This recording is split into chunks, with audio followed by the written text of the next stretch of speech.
Olá, você vem ler a Bíblia comigo hoje?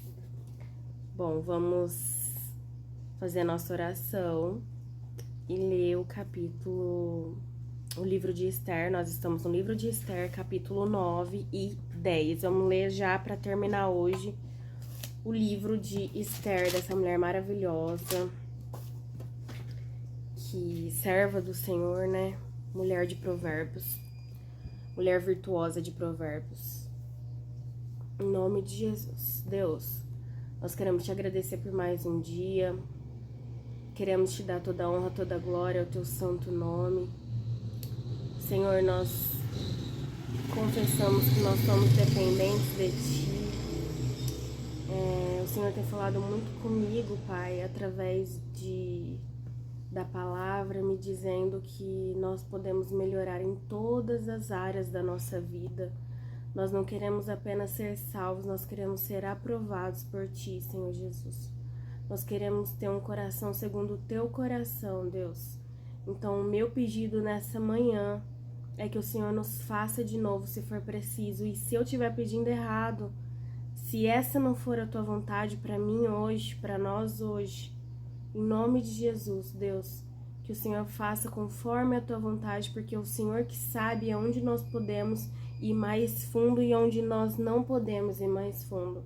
Como assistindo a pregação, só o Senhor sabe a profundidade que nós devemos ir, que nós estamos preparados para ir, porque talvez se nós formos muito mais profundo, ainda não é a hora, né? Se nós formos ainda mais profundo, nós corremos o risco de morrer, de afogar. Então nós queremos ir devagar, processo por processo, recebendo aquilo que o Senhor tem para nós, mas que hoje nós estejamos com o coração aberto para poder ser direcionado por Ti, para que a gente esteja no molde em que o Senhor quer que nós estejamos, Pai, em nome de Jesus. Mas que hoje nós possamos fazer uma análise nós mesmos, né? Ontem foi Santa Ceia do Senhor, como é bom estar contigo à mesa, Pai. E o pastor falou sobre a gente se analisar, sobre nós nos analisarmos, nosso comportamento, como nós somos.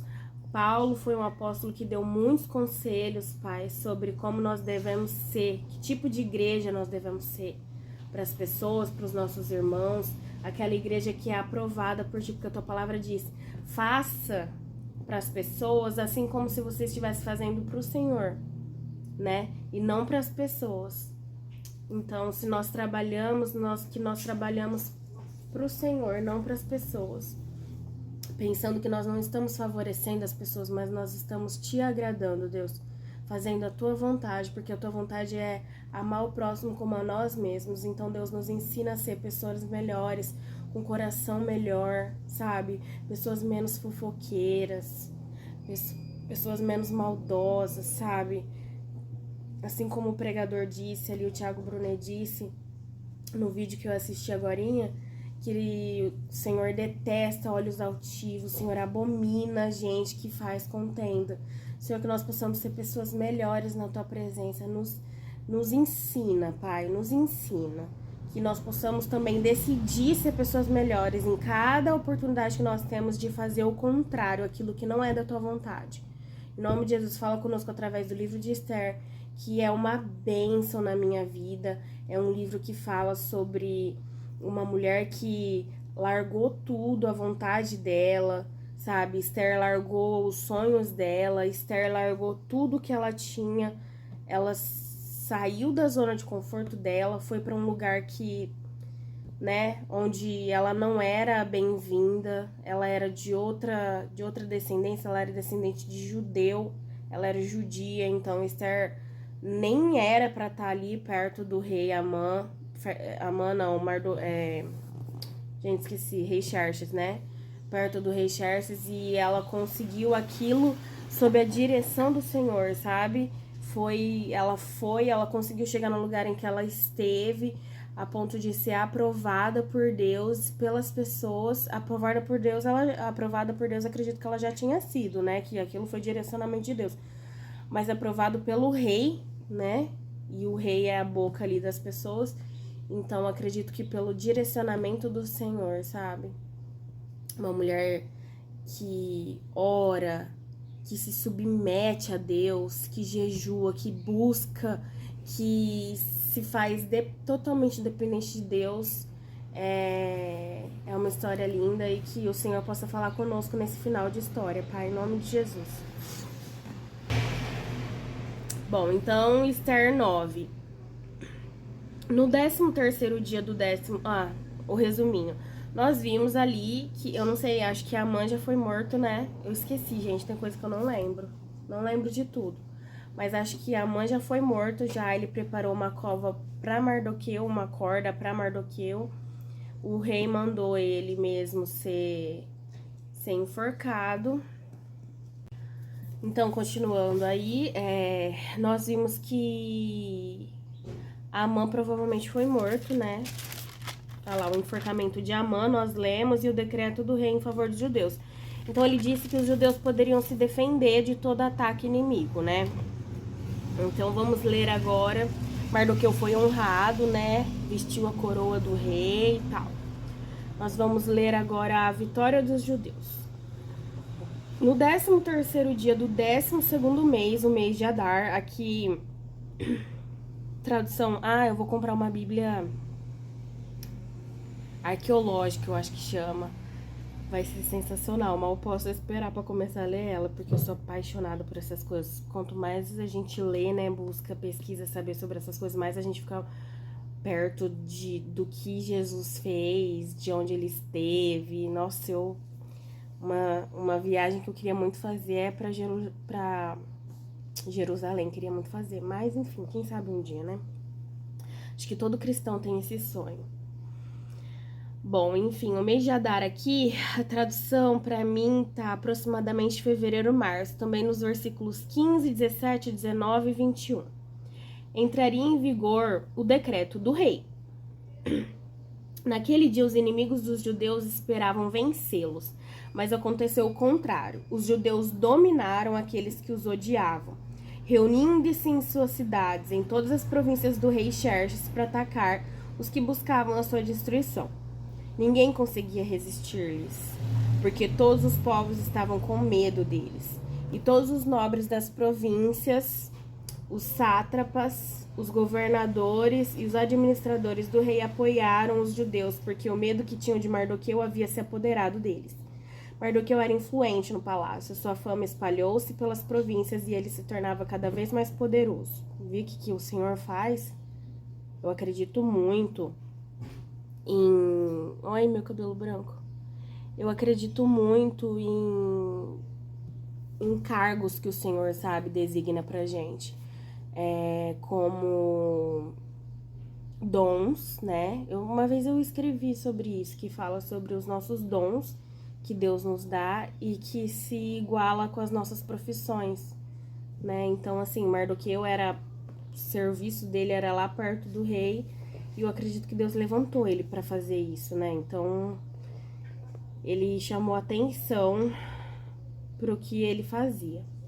Os judeus feriram todos os seus inimigos à espada, matando-os e destruindo-os, e fizeram o que quiseram com eles.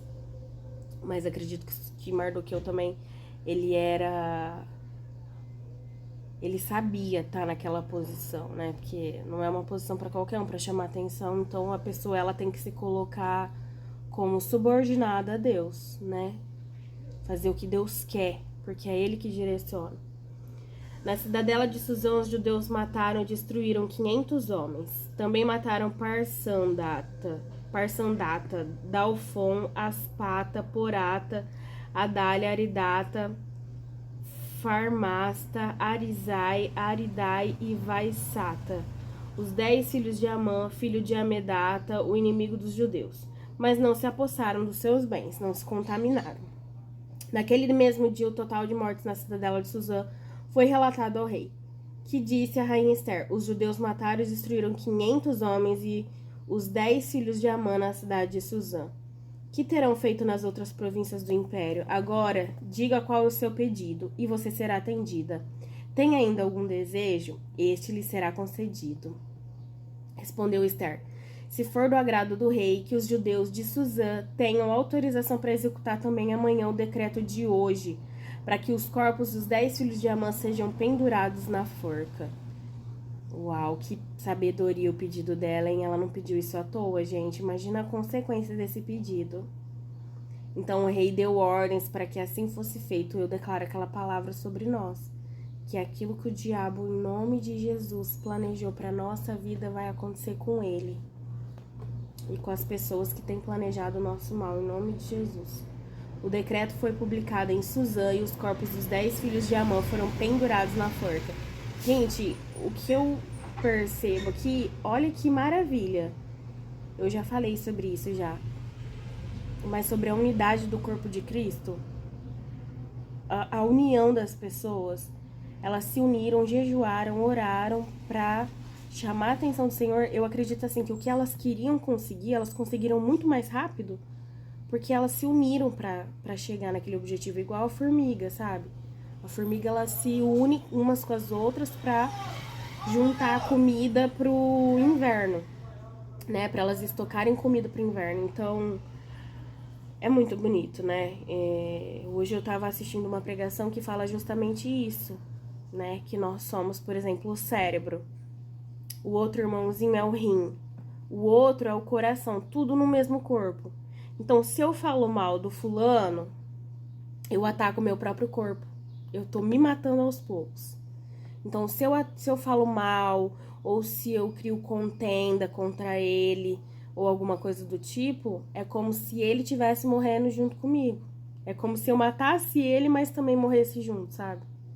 Então, e eu acredito que a união existe um segredo muito grande, um mistério muito grande na união dos irmãos, né? É por isso que é muito difícil a gente ver as pessoas unidas. Geralmente é uma querendo atacar a outra e a gente esquece que a nossa luta não é contra a carne, não é contra as pessoas, a nossa luta é contra principados e potestades, né?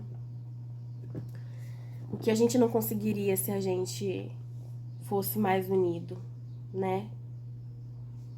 Fica aí uma análise, reflexão. Os judeus de Suzã juntaram-se no 14º dia do mês de Adar e mataram 300 homens em Suzã, mas não se apossaram dos seus bens. Essa parte é perfeita, né? Não se apossaram dos seus bens. Com certeza eles gostariam de se apossar dos bens, né? Que eu já falei que são os despojos da guerra, que é aquilo que sobrava da pessoa que eles venciam. Por exemplo, tinha um adversário, eles iam lá, matava o adversário e se apossava de tudo que eles tinham. Terra, ouro, era muito dinheiro. Então, assim, acredito que eles gostariam de se apossar, mas eles consultaram ao Senhor. Porque antigamente era algo muito forte a gente se apossar de bens meio que amaldiçoados, sabe? Que não vinha do Senhor, tinha coisa que o Senhor não deixava eles se apossarem, mas tinha despojos que o Senhor deixava eles se apossarem. Nesse caso aqui, não sei porquê, mas não deixou. Com certeza, né? Porque eles eram subordinados a Deus, então eles perguntaram para Deus se poderiam ou não se apossar dos bens. E eles não se apossaram. Enquanto isso, o restante dos judeus que viviam nas províncias do império também se ajuntaram para se protegerem e se livrarem dos seus inimigos. Eles mataram 75 mil deles, mas não se apossaram dos seus bens. Isso aconteceu no 13º dia do mês de Adar, e do 14º dia descansaram e fizeram dessa data um dia de festa e alegria, a comemoração do Purim.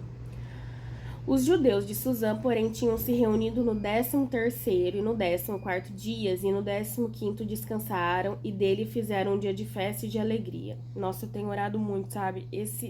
Essa última passagem aqui me mostra como os judeus queriam saber a opinião de Deus em tudo que eles faziam, né? E essa é a minha oração hoje, para que eu possa ser assim também. Incluir Deus em todos os meus planos, incluir Deus em todas as minhas decisões, sabe? Senhor, eu vou fazer isso, planejo em fazer isso. Cada decisão que eu tomar, cada coisa que eu fizer, incluir Deus nos meus planos, para saber se eles vão dar certo ou não. Se não derem certo, então o Senhor tem algo melhor para mim, né? coisa que é muito difícil, porque eu não sei se algumas pessoas são assim também. Os judeus de Suzã, porém, tinham se reunido no 13º e no 14º dias, e no 15º descansaram, e dele fizeram um dia de festa de alegria.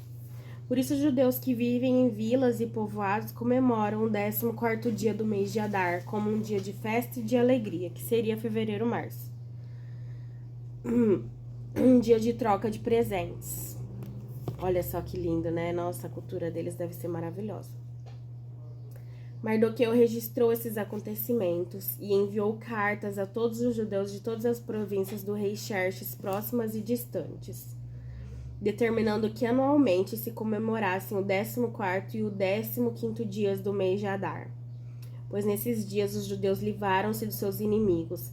Nesse mês, a sua tristeza tornou-se em alegria e o seu pranto num dia de festa. Nossa, eu fiz uma oração dessa outro dia. Escreveu-lhes dizendo que comemorassem aquelas datas como dias de festa e de alegria, de troca de presentes e de oferta aos pobres. Olha só. Olha só, dia de oferta aos pobres. Então, eles estavam felizes e ainda compartilhavam com os pobres. A cultura dos judeus deve ser incrível, porque eu acredito, não sei, que é a cultura mais perto, né, da cultura de Jesus, né, que teve aqui na Terra e tudo mais. Eu acredito, né, não sei, posso estar errado, mas enfim. E assim os judeus adotaram como costume aquela comemoração, conforme que Mardoqueu lhes tinha ordenado por escrito. Pois Amã, filho do Agagita, Amedata, inimigo de todos os judeus, tinha tramado contra eles para destruí-los e tinha lançado o pur, isso é, a sorte para a ruína e destruição deles. Mas quando isso chegou ao conhecimento do rei, a tradução aqui para rei tá, ou quando Esther foi à presença do rei, a tradução, né? Ele deu ordens escritas para que o plano maligno de Amã contra os judeus se voltasse contra sua própria cabeça e para que ele e seus filhos fossem enforcados. Por isso aqueles dias foram chamados Purim, da palavra pur, considerando tudo o que estava escrito nessa carta, o que tinham visto e o que tinha acontecido, os judeus decidiram estabelecer o costume de que eles e os seus descendentes e todos os que se tornassem judeus não deixariam de comemorar anualmente esses 2 dias na forma prescrita e na data certa. Esses dias seriam lembrados e comemorados em cada família de cada geração, em cada província, em cada cidade, e jamais deveriam deixar de ser comemorados pelos judeus. E os seus descendentes jamais deveriam esquecer-se de tais dias. Então a rainha Esther, filha de Abiail, e o judeu Mardoqueu escreveram com toda a autoridade uma segunda carta para confirmar a primeira, acerca do Purim. Mardoqueu enviou cartas, olha só, Mardoqueu ficou no lugar de Amã. Ele ficou como segundo braço direito, né, do rei Xerxes. Mardoqueu enviou cartas a todos os judeus das 127 províncias do império de Xerxes, desejando-lhes paz e segurança. E confirmando, eu acredito muito na perseguição dos judeus como uma perseguição covarde, né? Que, assim, não tinha motivo, era uma perseguição banal, né? Então, é injusta. Quando a gente é perseguido injustamente, por causa do nome de Cristo, o Senhor nos traz o escape, o Senhor nos traz a recompensa, né? E ela só vem dele, não vem de outra pessoa, não vem de outro lugar. Então aqui, Mardoqueu e Esther puderam ter, né, essa recompensa pela perseguição e trazer isso para os judeus também, né? Você vê a responsabilidade de um líder, né, um verdadeiro líder, quando ele se alegra, as pessoas que seguem ele ali, seguem entre aspas, né? As pessoas que estão debaixo da autoridade dele espiritual ali, elas também se alegram. Quando ele tá triste, elas também ficam tristes, né? As consequências do que ele passa vai tudo para as pessoas que ele lidera. Então, desejando-lhes paz e segurança e confirmando que os dias de Purim deveriam ser comemorados nas datas determinadas, conforme o judeu Mardoqueu e a rainha Esther tinham decretado e estabelecido para si mesmos, para todos os judeus e para todos seus descendentes, e acrescentou observações sobre tempos de jejum e de lamentação. eles são muito assim, os judeus são muito determinados, assim, em questão de jejum e oração, né? Eles têm uma constância muito grande disso, uma necessidade muito grande, que a gente deveria ter mais também. Eu, pelo menos, deveria ter mais. Devia jejuar mais e me lamentar mais, assim, sabe? Fazer o choro de Ana para Deus. O decreto de Esther confirmou as regras do Purim, e isso foi escrito nos registros. E aí, o final, a grandeza de Mardoqueu. O rei Xerxes impôs tributos a todo o império, até sobre as distantes regiões costeiras. Todos seus atos de força e de poder e o relato completo da grandeza de Mardoqueu, a quem o rei dera autoridade, estão registrados no livro das crônicas dos reis da Média e da Pérsia. O judeu Mardoqueu foi o segundo na hierarquia, depois do rei Xerxes. Uau! Ele foi segundo rei. Era um homem importante entre os judeus e foi muito amado por eles, pois trabalhou para o bem do seu povo e promoveu o bem-estar de todos. Uau, Deus marcou. Gente, Deus marcou. Vocês têm noção do que é isso? Deus marcou a vida da rainha Esther para marcar para sempre como a mulher que livrou os judeus, porque a ponto de Mardoqueu ter sido rei, então o jogo virou muito. Eles não só pararam de ser perseguidos, mas eles foram realmente coroados, assim, né? Acredito que com Mardoqueu sendo judeu e se tornando rei, as pessoas perseguiram menos os judeus, né? Começou a ser meio que crime, vamos supor assim, né? Igual é hoje em dia. Algumas coisas que pra gente eram normais, o tal preconceito, pra algumas coisas hoje em dia já é crime. Então, imagina, que fantástico. Mas essa história de Esther é maravilhosa. Então, a minha oração é pra que a gente pode tirar desse livro, gente. Que a gente possa jejuar mais, que a gente possa orar mais, que a gente possa colocar Deus em primeiro lugar na nossa vida. Que a gente possa consultar a Deus, coisa que eu, por exemplo, sou uma pessoa muito dependente de mim, porque eu cresci sozinha. Então, eu meio que eu não podia depender muito das pessoas que estavam ao meu redor. Então, eu tinha que fazer muita coisa sozinha. Então, eu cresci meio independente, assim. Então, eu tenho um pouco de dificuldade. A gente tem que conhecer a nossa fraqueza também, pra gente poder aprimorar ela, né? Então, eu tenho um pouco de dificuldade pra me tornar dependente de alguém. E pra mim é muito difícil, assim, deixar alguém tomar as decisões por mim. Porque eu cresci, antes de conhecer Cristo, eu cresci achando que... tendo que tomar as decisões da minha vida, né? A gente já toma quando adulto, mas quando menor eu tomava decisões por mim.